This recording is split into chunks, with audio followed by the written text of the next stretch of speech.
我来这家烤肉店只干一件事，那就是吃腰子。半年前来过一次啊，今天正好路过，又馋几口腰子了。一个人30个腰子吧。这菜有啥推荐？大油熬萝卜，我看这个星星画的比较多。每天卖的最好是不是还是腰子？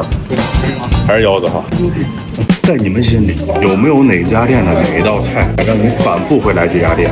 这家的腰子呢，一定就是这道让我经常会来他们家的一个原因。这用的是猪腰，猪腰处理成这样的细长条，拔过血水以后呢，尝不到任何的腥臊味儿，特别浓重的果木炭的烟熏的香气。这个腰子嫩到什么程度啊？从上下牙轻轻一捻，整个就在嘴里化开了。唯一一点啊，就是下得太快了，这完全不经吃。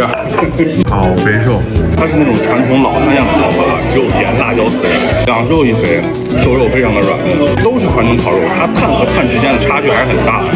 像这种菊花炭啊，它的特点呢就是温度高，可以更好的锁住肉里的汁水，而且果木香气非常的重。葱油蛏子，蛏子不是那种蛏子毛，但是这个肉呢这么肥，吐沙吐的也很干净啊，整体是那种咸鲜的口啊，淡淡的葱香，这个对我来说可能有点寡淡了啊，我应该点个辣炒，辣炒鱿鱼，还是辣炒的有味儿，非常典型江湖菜那种炒法啊，咸香麻辣，这才是小海鲜的正确打开方式。大油烧萝卜。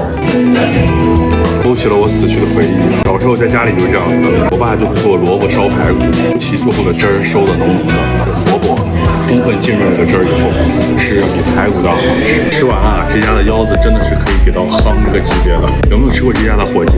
你们来说说，你们觉得怎么样？